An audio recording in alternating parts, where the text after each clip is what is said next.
네, 오늘 사건 큐브 속 사건 큐브로 만나보겠습니다. 보여주시죠. 네, 오늘의 큐브는 무엇이라는 키워드를 가지고 왔습니다. 윤석열 검찰총장과 대립각을 세우던 검언 유착 의혹 수사팀은 윤 총장의 지휘가 배제된 뒤에도 일단 신중한 모습을 이어가고 있는 상황인데요. 핵심 피의자에 대한 구속영장 청구가 임박했다 이런 관측이 나오고 있습니다만 수사시민위원회 얘기가 다시 나와서 이 내용도 함께 오늘 짚어볼까 합니다. 이어서 두 분과 계속해서 함께하도록 하겠습니다. 자, 근데 이게 많은 분들이 이제 다들 아실 것 같아요. 수사심의위원회 소집이라는 게 원래 취지라는 게 그러니까 피해자를 중심으로 이루어진 제도라고 얘기가 나오고 있는데 이게 너무 많은 사실은 이게 제일 많이 언급됐던 게 이재용 부회장 관련된 사건으로 시작이 돼가지고 근데 지금 보니까 민원연에서도 수사심의 소집을 했다 그러고 그죠? 그래서 이런 부분들을 보면 수사심의위원회는 그러니까 왜 열린다고 우리가 좀 정리를 할 수 있겠습니까? 네, 원래 열린다고 한다면? 네, 수사심의위원회 2018년에 도입돼서 사실은 운영된 지 얼마 안 된 제도인데 예. 지금까지 여기서 결정된 사안 같은 경우는 이재용 전 부회장 빼고 8건입니다. 예. 근데 지금 최근에 들어서 굉장히 많이 이제 수사심의위원회 소집과 관련된 이제 뉴스가 나오는데 이 수사심의위원회는 검찰의 권력을 좀 외부에서 좀 제어해보자 이런 걸 제3의 권력을 가지고 이거에 대해서 좀 더 이 적정성에 대해서 판단을 해보자라는 취지로 도입이 되었는데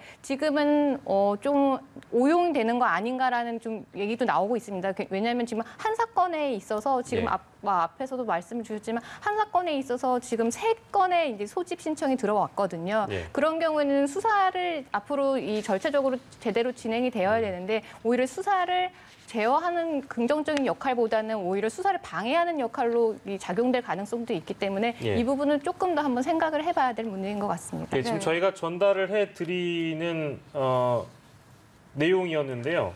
요거 좀 저희가 사례별로 일단 좀 정리를 할 필요가 있을 것 같습니다. 채널A 이모전 기자 측이 신청한 수사심의위원회는 서울중앙지검 검찰시민위원회가 이거 소집하지 않기로 했습니다. 자막으로 잠깐 저희가 보여드리고 있는데요. 그리고 하나가 더 있습니다. 예, 한동훈 법무연수원 연구위원이죠, 이제는. 예, 한동훈 검사장 측이 오늘이네요. 예, 오늘 수사심의위원회를 소집을 요청했습니다. 이거 어떻게 봐야 될까요, 평론가님?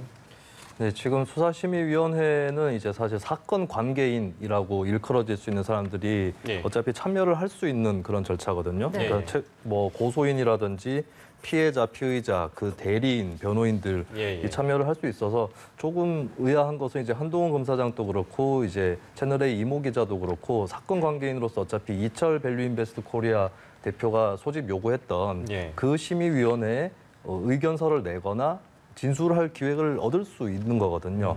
그렇다면 이제 굳이 이제 사건 관계인 이상의 어떤 예. 신청인 자격으로 들어가야 될 이유가 있을까? 이 부분을 조금 더 알아봐야 될 것 같고, 물론 이제 여러 가지 경우를 따져봤을 때 신청인으로 더 들어가서 더 주도적으로, 적극적으로 참여할 수 있겠다라고 판단을 해서 예. 그런 결과도 있겠지만은, 근데 오늘 이제 글쎄 채널A 기자에 대한 그 요구, 소집 요구가 기각된 걸로 봤을 때는 예. 한동훈 검사장도 좀 장담할 수는 없지 않을까. 예. 예, 그렇게 보여집니다. 이것도 그러니까 이제 그 검찰 심의위원회에서 이거를 이제 받아주느냐 아니냐에 대한 여부는 아직 결정된 건 아니고 이제 저희가 이제 전달해 드리는 것은 다만 채널A 이모 기자가 소집을 요청한 것은 하지 않기로 결정이 난 사항이고요. 그리고 지금 저희가 방금 이제 전달해 드리는 것은 한동훈 검사장이 요 내용과 관련해서 검언 유착 의혹과 관련해서 검찰 수사심의위원회 소집을 요청했다는 점. 이 여부는 나중에 알 수 있습니다. 지금 저희가 이제 여기까지만 전달해 드릴 수 있는데 주장의 골자는 이렇습니다. 그러니까 가짜 로비 명단을 내세워서 기자를 현혹시켰다. 이거 공작이 본질이다라고 지금 주장을 하고 있는 상황이고요. 마찬가지로 같은 질문을 박 변호사께 좀 드리면 좋을 것 같네요. 이거 저희가 수사심의위원회 얘기하려다가 갑자기 좀 커졌습니다, 일이. 한 검사장의 수사심의위 신청은 또 개인적으로 어떻게 보시는지요?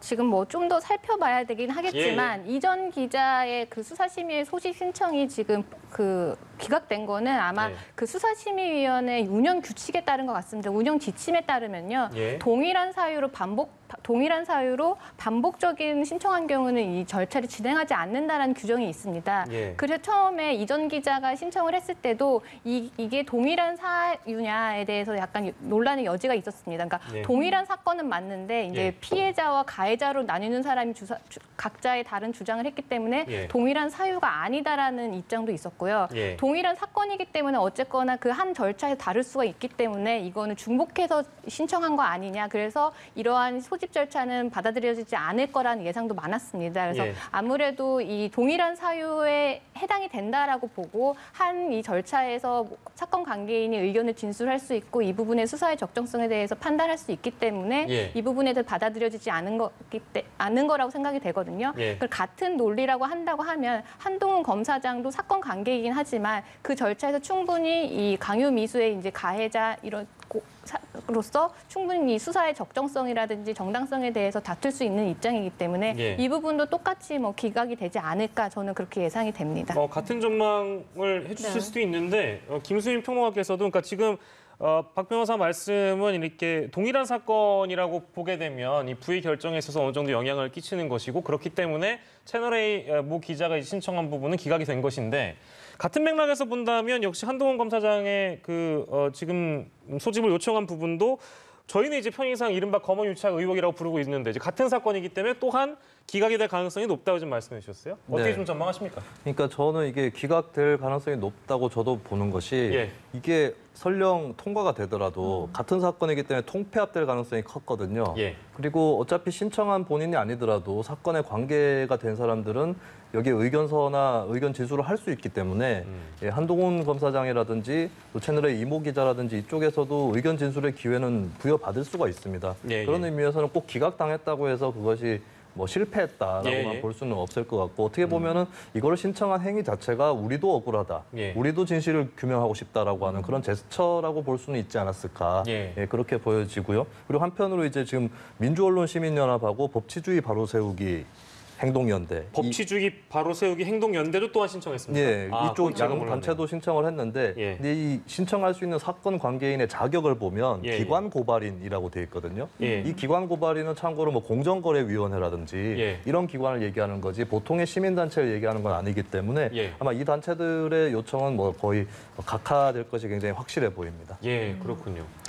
일단 수사팀은 이 이전 기자에 대해서 구속영장 청구를 지금 검토하고 있는 상황 아니겠습니까? 향후는 좀 어떻게 전망을 하시는지도 변호사님께 좀 질문을 드리고 싶습니다. 네, 맞습니다. 그 수사팀 같은 경우는 애초에 그 이전 기자에 대한 구속영장 청구를 지금 고민했다는 걸로 알려져 있는데 대검에서 이 부분에 대해서 거절당한 것으로 알려졌습니다. 그런데 윤 총장이 지난 10일에 어쨌거나 이 사건에서 수사 지휘권이 배제가 되었기 때문에 사실 수사팀 입장에서는 10일 이후부터는 언제든지 구속영장이 청구될 수 있는 상황이었습니다. 네. 근데 아직까지 이제 수사팀에서 구속영장 청구를 하지 않았다라는 것은 아마 이전 대표가 이 신청한 수사심의위원회 결과를 보고 이걸 반영해서 진행하겠다라는 그런 내심의 의도가 있지 않았나 이렇게 판단이 되거든요. 그래서 예, 예. 지금 이전 기자의 이 수사심의 신청은 이제 기각이 됐지만 그 절차 이전 대표가 부의했던 이 수사심의위원회에서 이런 부분에 있어서 뭔가 좀 긍정적인, 그러니까 수사팀에 있어서 긍정적인 좀 결과가 나온다고 한다고 하면 예. 바로 뭐 구속영장 청구라든지 아니면 한동훈 검사장에 대한 뭐 소환 조사라든지 좀 약간 좀 수사에 있어서 속도를 좀 탈 것 같습니다. 예, 네. 이달 내에 이제 그 이철 전 밸류 인베스트 코리아 대표 측이 신청한 수사심의위원회가 이달 내에 열립니다. 이제 그 결론에 따라서 검찰이 어떤 결정을 할지도 이제 두고 봐야 되는 상황인데 저희가 초반에 이제 얘기할 때 이재용 삼성전자 부회장 얘기를 했단 말이에요. 이제 그 결론을 놓고 검찰이 고민이 깊었던 시점이 있었습니다. 마찬가지로 이번에도 이철 전 대표가 신청한 수사심의위원회에서 어떤 결론을 내려주느냐에 따라서 검찰도 마찬가지로 부담을 느낄 수 있는 여지가 충분해 보입니다. 어떻게 좀 전망을 하세요? 네, 이게 조금 이제 허무한 단계로 접어드는 것 같은데요. 허무하네요. 예. 예, 왜냐하면 이제 검찰수사심의위원회 운영 지침을 보면 예. 제19조에 심의 효력에 대한 규정이 나오고 예. 주임 검사는 현안 위원회의 심의 의견을 존중하여야 한다. 이게 끝이에요. 예. 예, 결정을 받아들여야 된다가 없습니다. 예. 그 공고는 공고일 뿐이다라고 권고, 하는 예. 것이고 이게 이제 만약에 수사심의위원회에서 수사 중단을 권고한다면 어느 정도 고민은 되겠지만 예. 이 중단 권고를 받아들일 수 없는 이유는 충분히 또 뭐 수사팀 입장에서는 될 수 있는 부분이 되겠고 예. 마찬가지로 이재용 부회장에 대한 사안에서도 이것은 이제 권고를 받아들이지 않겠다 해도 예. 뭐 전혀 위법한 것이 아니거든요. 예, 예. 이렇게 되면 저는 오히려 거꾸로 이제 수사팀 입장에서는 원래 있던 입장들을 그대로 견지하면서 수사심의위원회 자체의 어떤 어느 정도의 무력화 예, 이것이 예상되는 단계로 접어들고 있지 않은가. 예. 어느 정도의 부담은 있겠지만 결국에는 원래 갖고 있던 생각들을 밀고 갈 가능성이 대단히 크다. 예. 그리고 두 가지 사안 모두에서 권고를 또 거부한다면 이것 예. 역시도 하나의 일관성이라고 볼 수도 있는 부분이라서 예. 이렇게 되면 이제 수사심의위원회라는 제도는 왜 만들었느냐. 예. 이쪽으로 이제 의문이 나아가게 되겠죠. 아, 그래서 제가 그 말씀도 좀 드리고 싶은데요. 예전에 저희가 이제 그 고발건과 관련해서 얘기했을 때 김수민 평론가께서 제3자 고발 만능주의 같은 것이 너무 횡행하고 있다. 그러니까 너무 많은 고발이 이루어지고 있다라는 말씀을 해주셨는데 그러니까 수사심의위원회 왜 만들었냐는 그 지적 속에는 아마도 그런 지적이 비슷한 맥락인지 모르겠으나 그런 지적도 있는 것 같습니다. 이거 너무 다수의 어떤 기관 내지는 다수 물론 이제 권리라고는 합니다만 피해자의 권리라고 여겨지고 있습니다만 너무 다 많은 분들이 심의위원을 신청하고 요청하기 때문에 이것도 혼란스럽다라는 지적에 대해서 법조인이시니까요. 어떤 말씀 좀 주시겠습니까? 네, 맞습니다. 안 그래도 언론에 지금 수사심의위원회란 제도 자체를 몰랐던 이런 일반인들도 이재용 부회장 사건의 일련의 그런 사건을 보면서 나도 이런 거를 제기할 수 있느냐 이러한 예, 예. 논란이 좀 많다고 하는데요. 사실 이 취지 자체가 아까도 말씀드렸던 좀 폐쇄되어 있던 검찰의 권력을 이제 국민들이 한번 좀 같이 해서 이걸 한번 제어를 해보자라는 취지였는데 예. 이런 식으로 이 수사심의위원회는 소집은 소집대로 되고 이 결정은 검찰에 대해서 기속력이 전혀 없어서 검찰은 받아들이지 않는다고 하면은 예. 오히려 절차만 중단하게 되고 오히려 그 과정에서 인력이라든지 많은 노동력이라든지 시간만 좀 만약에 버리게 되는 상황이라서 예. 이러한 제도 자체에 정말 이 취지가 제대로 운영될 수 있는지 이 부분에 대해서 한번 재검토가 좀 필요한 시점입니다. 예. 네, 취지에 대한 검토도 필요하고 윤 총장이 이제 추 장관의 지위를 수용을 하면서 일단은 좀 갈등이 봉합되는 것처럼 보였는데 결국 네. 이 수사심의위원회가 또 다른 변수가 되면서 이제 재충돌의 불씨가 남아 있다라는 분석도 계속 나오고 있는 것 같습니다. 대검에서 추 장관의 지위에 대해서 입장을 냈을 때 그 쟁송 절차로 취소되지 않는 한이란 단서 달지 않았습니까? 그때 이제 다시 말해서 헌법재판소에 권한쟁의 심판을 청구할 가능성도 있다라고 해석이 된다라는 이야기들도 있는데 이 가능성은 좀 어떻게 네. 보십니까? 권한쟁의 심판은 뭐 보장되어 있는 권리라고 볼 수 있겠고 법적으로는 충분히 가능하다라고 볼 수가 있겠습니다. 근데 문제는 이제 그 전에 법무부와 검찰 간의 어느 정도의 물밑 대화로 절충안을 모색한 적이 있었거든요. 절충안을 모색했다는 것 자체는 예. 그 모색할 때 이미 지휘권은 발동이 된 상황이었기 때문에 그 지휘권에 대해서는 적법하다라고 받아들인다는 전제가 좀 깔려 있어요. 그러니까 지금 와서 뭐 권한쟁의 심판을 낼 수 있는 뭐 그 법적인 요건은 된다고 하겠지만 예. 뭐 정치적이라고 해야 될까요? 그런 차원에서는 조금 명분은 없을 것이다. 예. 그런 의미에서는 윤 총장이 실제로 권한쟁의 심판에 청구할 가능성은 좀 떨어지지 않는가 예. 그렇게 봅니다. 예.